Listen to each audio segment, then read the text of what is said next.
on other roads, I think that, as we go forward here, there is more the ability of Public Works to do a lot of this preparatory work, getting in under drains, establishing drainage ditches and stuff like that. Drainage is the most important thing you can do for any road.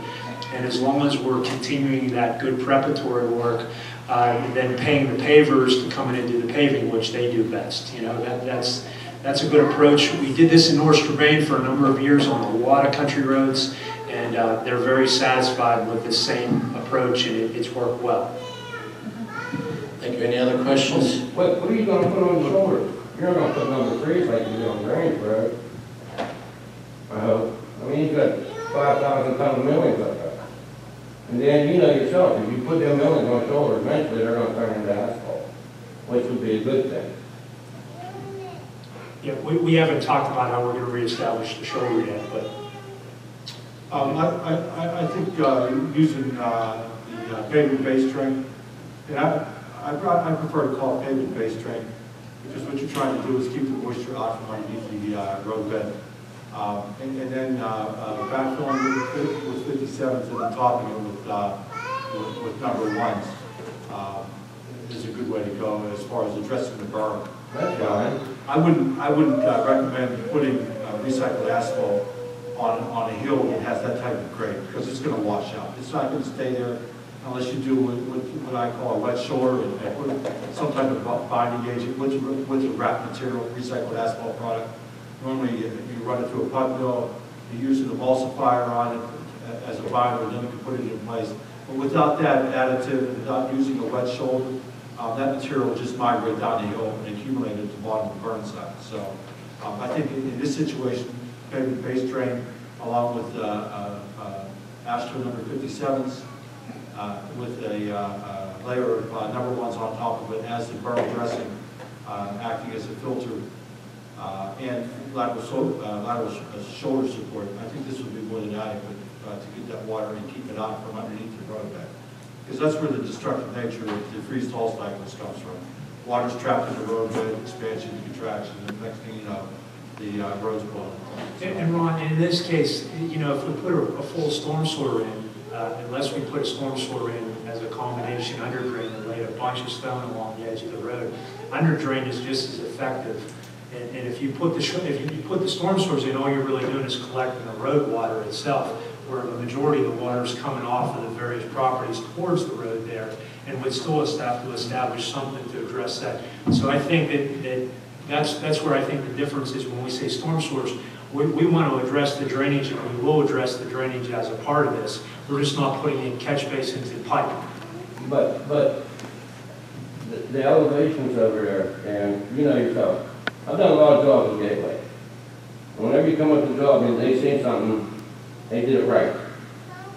If you had to add inlets or whatever, you did it right. Every job I ever been on. Sure. This job over here, the difference in elevations, that water's going to pick up a lot of speed. And it's going to wash the sides of them roads out. I'm just saying, I know it's going to. You're going to be back there after every major storm, fix some of those things. I think there are 4 cross drains out there. Yeah, but eventually all going to go somewhere, you know what I'm saying? There's some, I mean, it's not like a huge long run. I looked at it very closely. It does a couple of those, so as long as you carry the water down to those cross drains, you should be fine. I mean, again, I think that this will do what we need to do. We don't want to do things twice. But I didn't see anything out there that will cause me alarm that there were any major ruts along the road where you see things where you have an extraordinary amount of surface water. I think it's more water migrating underneath the pavement. There's a couple of areas where the water's just trapped. Yeah. Just due to the unimproved condition of the slope. Okay, is there any other questions? We'll do it right. I mean, if we need to extend the underdrain a little bit further, or we need to do if we run into a spring or something like that, of course we're gonna do what we need to do is right. I just don't want to see like the money being spent like it's spent on the farm. And Bill, how labor intense is that? Very labor intense. Yeah, it is. I mean, and it's only been 2 years. And I hope you're right, Dan. I do. Underdrain will definitely help. But it's not going to be the spec or right. If you feel it's going to hold up, I don't agree with it. I think it's on problem. Okay, go ahead. The section of McConnell Road that's being worked on right now with the milling on the shoulders. How many years ago did you say that was paved on? 2 years No, it's been longer than that. 2 years ago, we did from East Bishop up to the apartments. Right. I live on that road. Right. That road's been paved a long time. The upper section Okay? has been. It's been That's my 6 or first 7 thing years. about that road. The second thing is, everyone's worried about washouts along this road on Anger. Why can't we wedge curb it? You control the water with a wedge curb. Everybody else is doing it that way. Once you get to a cross drain, you run it down into the cross drain, you put R6 in there, and you can put wedge curbs from the top of that hill all the way down to Burnside, and the water won't be on the road. It won't be washing yet, and your ditching is done. You have no more ditching.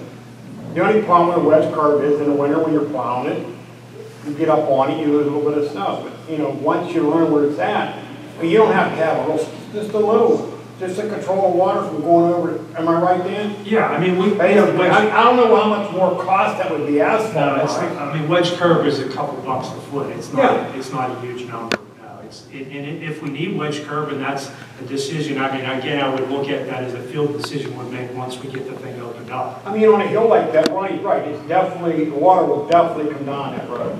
But you got to bleed it off as soon as you can to get, you know, to take that. So it doesn't go all the way down to Burnside. Sure. But a wedge curb, you could asphalt like a little slope. We've done it. Where it goes right into the cross drain. So you'd make that decision? Yeah, I think that would be a field call once we get it opened up and see what we have there. Am I right, Bill? Yeah. I mean, basically. I think you have a total length there of about 1,600 to 1,800 feet. So that's 3,200. So, I mean, you have to outlet that water somewhere, I mean, because you're picking up volume and velocity as you go downhill. So, like Dan said, every 400 feet, every 300 feet, if you have a cross drain, that allows you to unload that volume and reduce the velocity of the water. Because the more volume you have, the more velocity you're going to pick up, and you got a full head of steam coming down that hill. So, with the 4 cross drains that are in place, I think we'll take a look at maybe making field calls out there with regard to using a wedge curb to direct it into the cross drain, and then using R4 rock lining at that cross drain to get that water into that pipe. What's your cartway on it, Bill? It ranges the range of the road. It's from 16 feet at the narrowest to 19 feet at the widest point. So you're going to take a little bit of the cartway out if you do put a wedge curb in. I think that there's the ability in there when they do the base reclamation, we'll get a little bit wider in there that we'll have something to work with. I mean, that's my suggestion. I think that you're worried about it. I think definitely as you get down towards the bottom where the water concentrates a little bit more, but definitely a curb would be. Because Again, we make those calls in the field. And you got to look at it in the long run. You won't have to go back there every year to ditch. Right. You're done. You know, your manual, your labor-wise is done. I'm a big believer in wedge curbs wherever you can get them in. Okay, is there any other comments from the floor? When are we going to do Coleman Road then? What the board had asked us to do is similar to Anger Road. The board asked us to come back to the next meeting with a report. We're trying to get out and see what we can do to I want to say value engineer it in the same way that we did on Anger to address some of the critical points that we need to and still get a good road surface in there for the community. Again, it's a very expensive road. It's a long road no matter what. There's still a lot of paving that needs to be done on there. Bill's already started addressing the drainage issues. So we hope to come back to the board with another report that they can consider that in their budget, whether it be this year or next year or whatever they decide to do. That's the So you're not concerned about all the school buses traveling on this road? I'm concerned about any vehicles traveling. Well, they're always saying for our children, Right. But this road's been put back and put back and put back. I don't see concern. I just want to state for the record, our decision today on Anger Road has absolutely nothing to do with Coleman Road. I'm not saying anything. I asked a question about Coleman Road, and that's all I want answers to. Right. No, and I don't want to hear anything else. And we answered it, even though this meeting was on. Well, we were you're answering. always concerned about the children. 7 school buses on this That's road. I actually talked to Matt Harding, the Director of Transportation at Canada McMillan. There are not 7 school buses that drive Coleman Road, just for a first So you're saying, There's those people out there did not tell the truth? Then let her I'm talk. saying this morning I spoke to Matt Harding, the Director of Transportation at Canada McMillan School District. There is 1 bus that drives elementary school. There is 1 bus that drives middle and high school. I'm not, irrelevant. I don't care. I don't want a bus full of kids to go off, or I don't want a car with a 97-year-old woman to go off. I don't want anyone to go off. But our decision today on Anger Road does not mean we are not considering Coleman Road.